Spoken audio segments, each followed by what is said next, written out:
What's going on, guys? Chris, SVT Garage. You guys know who I'm with. Here at Ryan, and we are currently in his 03 Cobra.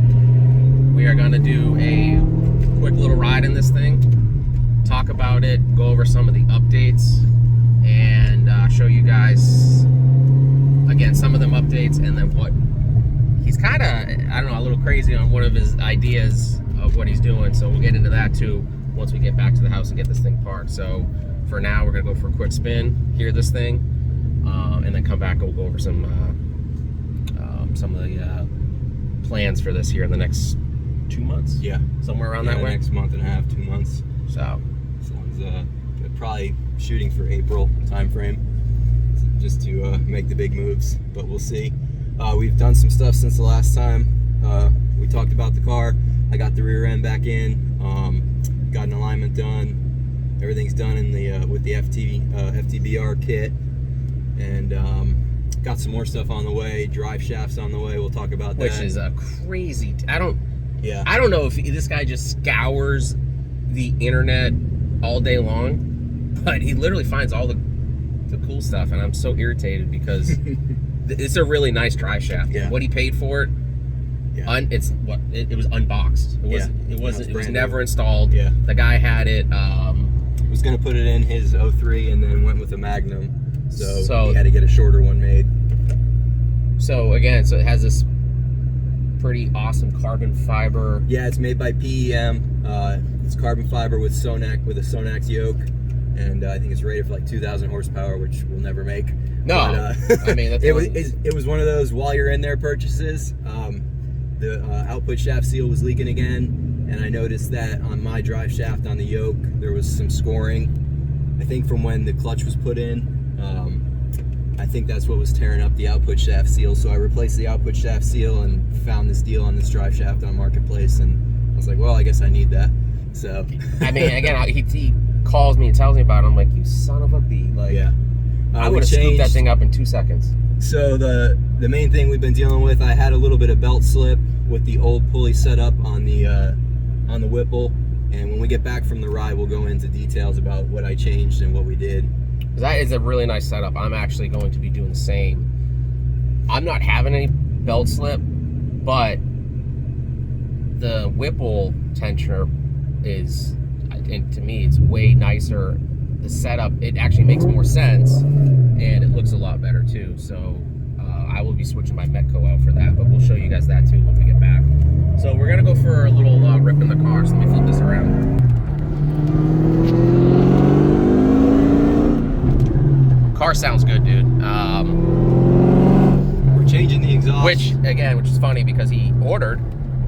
Yeah, I have a Bassani 2.5 with the 4-inch tips coming, and then I took the X pipe off and had 8-inch total flow resonators welded in to the X pipe. I'm trying to quiet it down a little bit. The stingers are just obnoxious. I guess I'm getting old and I wanted it to be a little bit quieter, but it's funny. So the resonators definitely took the edge off, but it's still pretty loud. I'm hoping the Bassani will just be a little deeper, a little bit quieter. So it's going from a straight through muffler to a chambered style with the Bassani, so it should be a little bit better. And that's why when I went from the turbo back to the Whipple, I was really missing the exhaust note of the Mustang. Was one of the other main reasons why.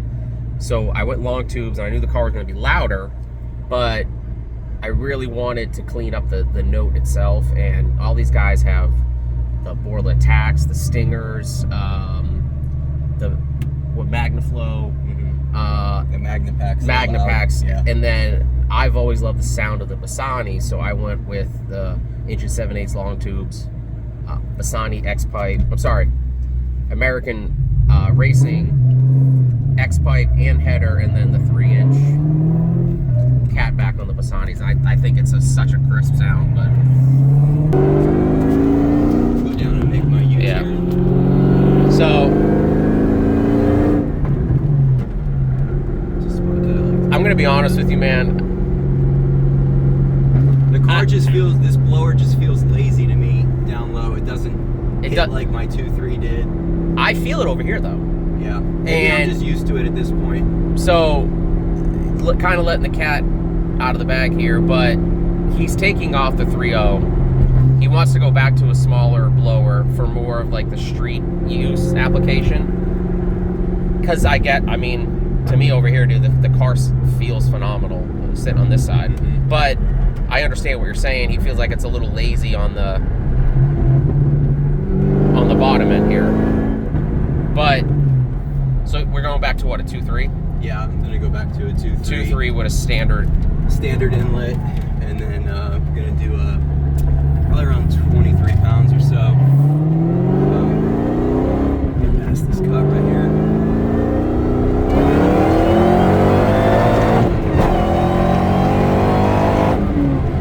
Dude, that thing hits. Does it? That feels great.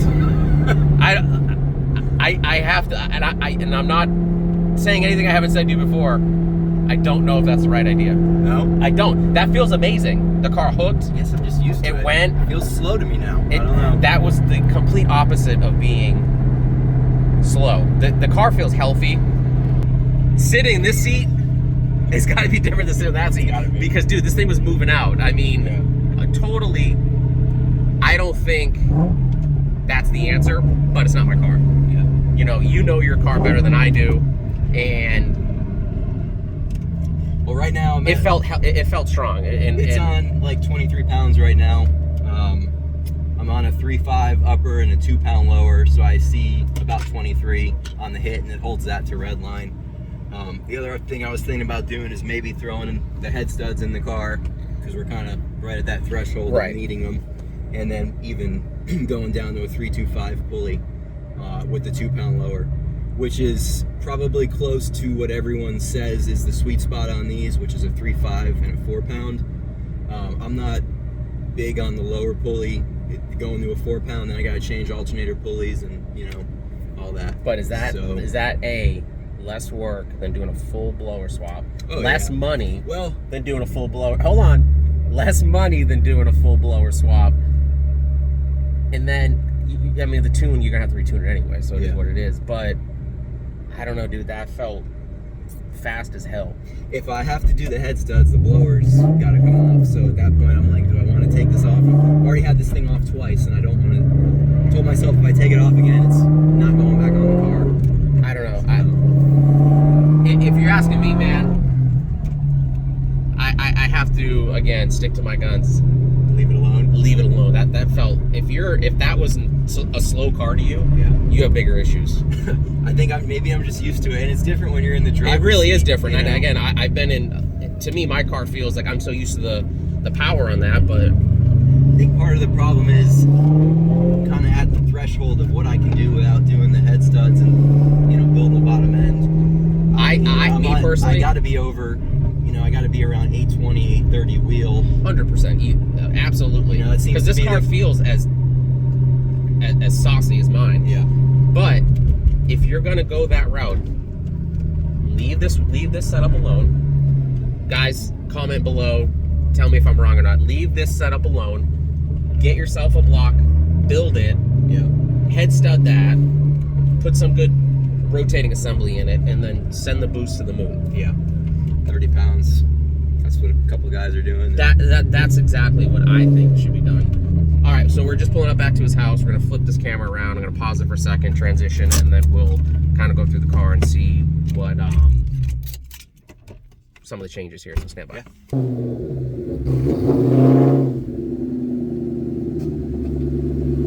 Don't stop it.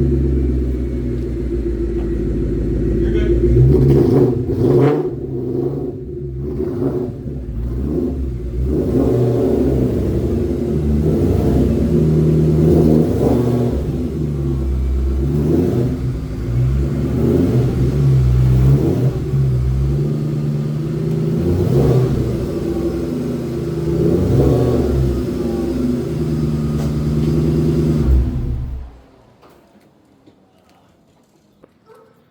So last time we had the car on video, I was putting the rear end together.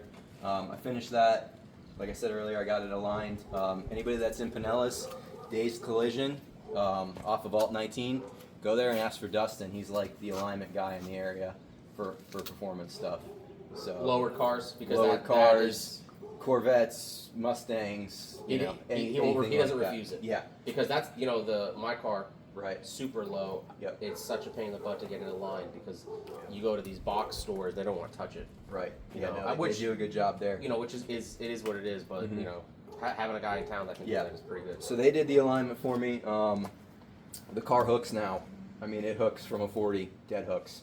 It did great out there. It's ET Streets on the back, 305s, and between the new strut or the new shocks I did in the rear, the full tilt boogie kit, the diff mount, all that. There's zero wheel hop. The car just hooks and goes. So I'm very happy with that. We changed some things under the hood. I went from a 3.0 upper, stock size lower, to a 3.5 upper with a 2-pound lower. We added the Metco the Whipple adjustable tensioner. I took the Metco off. Who's that one you just had in the box? I put it back over there. We'll grab it real quick. So I have a Grip Tech upper and a 2-pound lower on here now. I went with the Roush. Put it over here. Yeah, it's in the toolbox. In that catty corner box. Yeah, this one. Straight ahead of you. Yeah. Yep, down one drawer. Oh, I'm sorry. Yeah, right there. It's either that one or the one below it. All right. Middle box. Got it. Yeah. So you got a drawer dedicated to spare parts too. Terminator pulleys. Yeah. I've got So 4 different pulley setups for this in the box. So, again, we were just conversating. The ride felt amazing. It hooked, it hit, it pulled. In my opinion, leave the pulley, the blower alone, change the pulley because he's got the 3.3 for the upper. Leave the bottom one the way it is for now. Yeah. See how Stud goes. it, like you said, and throw some more power at it. Because I think I might just throw this on there now. If I do the 3.2, I'm gonna have to stud it. correct. I might be able to squeak. So I would by start with that. this before we start with Yeah. a new blower, because if you do end up going that route as well with putting some more power to this thing, again, I would build a motor outside the thing, do it the right way, nice rotating sound blade, and slap that thing on it. Dude, that was solid. I was dealing with some bad belt slip before with the 3.0 upper, so I had an American Racing tensioner on there. I want to show them the because again that's a nice piece. that does look really good. Let me just snag this off of here. We'll take a peek at it. Yeah. So All right, go ahead. we took the American Racing tensioner off and we went to the Roush 3-valve tensioner. So the right tensioner here. down Yep. here, we went with a beefier 3-valve, Yep. which I want to do that to mine. I'm gonna mimic his setup. The tensioner pulley here, and then the Whipple. The Whipple idler. Right there, Which is nice. You can run, I think. and it's completely adjustable. Yeah. I'm not sure if the camera's picking that up, but you can adjust that as much as you need to, and it looks a lot better than the Metco one hanging off to the side here, because you guys know the Metco one bolts up in here and pushes the belt this way, where again with the bigger 3-valve, and then the better setup here on this Whipple at 0 belt slip. No belt slip. Yeah. That Roush tensioner, it will bolt right on to the Terminator setup. The only thing you have to do is you have to get spacers, 4mm spacers, to push it out a little bit, and you use your stock tensioner pulley. So what I did was I got some studs off of Amazon, some stainless steel studs. Yep. And I put studs in there, then I put the spacers, and then I slid the tensioner on. So it's studded now, and it's perfect. It's way nicer than the American Racing tensioner. This was $130 on Amazon. The Roush tensioner. Yep. The American Racing tensioner was over $500. And this one This is better. technically better. It's better. This is better than any aftermarket tensioner you can get. Little modification, and it's simple. Goes right on. Right. And then I went with this. I'm happy with that. And that also gave me some more clearance for my crossover delete, because the Metco setup It's bulky. right there. Yeah. Yeah. It again, I think that looks a lot better because it's a little more sleek looking than having another big old bulky. The nice thing with the Whipple idler sitting there. tensioner is it allows you to run multiple length belts without having the. Like I went from a 3.0 upper and a stock lower to the 3.5 and the 2-pound, and I'm using the same belt. And if I take this pulley off and go to the 3.3, I'll still use the same belt. And you can just adjust that out and work. So that's awesome. Yeah. So next thing up for the car, I've got the PEM drive shaft on the way, carbon fiber, Sonax yoke, and then I've got the Bastani cat pack coming, and that's probably it for a while. Oh, and I have a new radiator cover coming from Harple. It's just plain silver. So No you selling this one? Yeah, one of the guys we hang out with is gonna buy it. Oh, so it's already sold. I was say, all right, we can try to see if anybody on the. But so I went with just a silver metallic one, and I don't want any writing or anything on it. Yeah, just clean it up. Yeah. Oh, you gotta show him the plate. Okay. Yeah. So I decided when I got this car that I wanted an MGW plate frame, the license plate frame. Mind you, if you guys don't know what we're talking about, old, hard to come by. They're 15, 20 years old. And this dude scooped up too. So this frame here, made by MGW, right? Yep. Did they come polished or did they just come? You can get them polished or black. So he found two of the black ones, and this one here is mint. So this one's staying on the car. This one, this way. Then he's like, well, I guess one's not enough. So he's got a second one over here. And this one is I literally just dropped him off some of that stripper that I used on, what did I strip for those parts that I repainted on my car. So we're gonna be stripping this and getting this thing so it's gonna be completely polished. So got a second one for, what was the reason for the second one? What's the reason for the second one? I put a feeler up there, looking for it, and I found one and bought it. Well, then another guy that I had been talking to was like, yeah, I gotta go see if I can find it, and then he found it. And I was like, well, I already committed to buying one, but I'm going to buy this one too. But what are you going to put that one on? Oh, when I get another. Yeah, so we got you guys have kind of seen this in the background here for a little bit. This is his Jeep here. What model is this one? This is a Comanche. Comanche. The fenders are off of it right now because I was doing some stuff to it. So this dude's got a complete LS swapped Jeep that he's been building for about 14 years on and off. The fenders are off because they're just getting redone, but this thing here is going to be up for sale. Yeah. More than likely pretty soon. Yeah, we're going to get another Terminator. And he wants, from me having the mineral gray car and then Joe having the Mystic car, he's getting the bug for just a bone stock one, but unfortunately he's going to make room for it. So this thing here, it will be up for sale. It's got complete air conditioning, custom all the way through it. This thing is beautiful inside and out, done right. I was just... Check out the exhaust on this thing.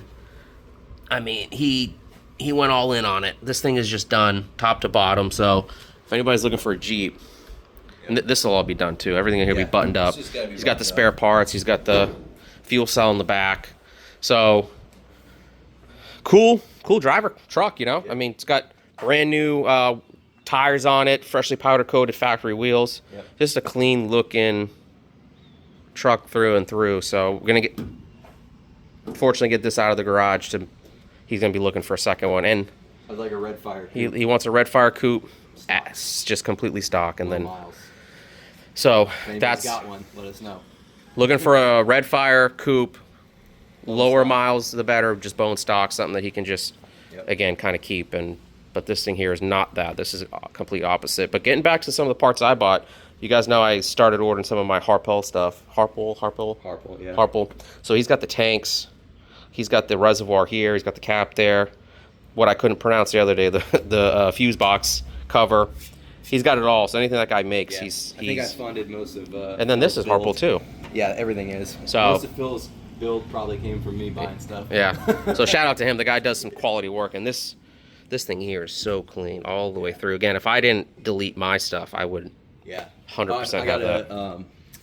1,000-mile takeoff hood blanket from my buddy Shane. Shout out to Shane. This thing's absolutely mint. Unfortunately, the elbow on the throttle bracket on the Whipple dug into a little bit. Chewed it up a little bit right there, but there's really not much I can do about that. Dude, you have a beautiful car. He scooped up again. I got his other headlights on the mineral car, but he scooped up some low mileage mint headlights for this thing, OEM. You got a beautiful car, dude. You're doing it right. You know, you're one of the few that's taking their times and turning the wrenches myself. Yeah, and help from you guys and answering questions, everything else. So you're a solid dude to have on the channel, and kind of just be in this community of cars themselves. But keep it up, for the love of God. Keep that blower. That thing felt amazing. Next time we'll go for a ride, you drive. Yeah, we can do that too. Oh, I gotta show them the coil covers real quick. Oh yeah. So I had these made. Yeah. There's a company called Team Blue Wolf Creations. Yep. And he made those for me. Those are clean. I forgot you that can those pretty were on much there. do anything you want. Now the other side says Whipple other too, or is side's it the blank? same. I Yeah, mean, no. you can't even see it, but Yeah. it is what it It is. says Whipple as well. That's cool though. He did a So, good yeah. job because these look like the Yep. ones that say SVT, Pretty quick turnaround. powered by SVT or powered by Ford. Couple weeks, and then find them on Instagram. They do great work. Tell me a nicer engine bay than I mean, it looks good through and through. Someday it'll be shaved. Everything. That's I Scott think rod panels. that's goals. But That I eventually. would eventually like to have that myself. But Yeah. hey, thanks for showing us the car again, man. Yeah. I mean, you know, you do pretty good on the show, the channel, whatever you want to call it. appreciate it. Everybody loves the car, the wheels, just the whole thing is just We're solid. gonna be out at VMP next weekend, so if you guys watch this and you're out there, Come check hang us out. Yeah. I have no idea where we're gonna be parking, but we are leaving early, Yeah, there's gonna be a group of several of us, hopefully. heading out there. So There. holler at us. You'll check us. You'll see us at the show. But comment. Should he keep that thing? I'm in for keeping it. For you guys that have the 2.3, it is a great blower. I get why he wants to go back to it because that's what came off of this thing. Again, I think you should keep it. But comment below, guys. Let us know what you think. Let us know what your thoughts on this car because again, it's beautiful, top to bottom. We'll catch you on the next video. It's Chris, SVT Garage.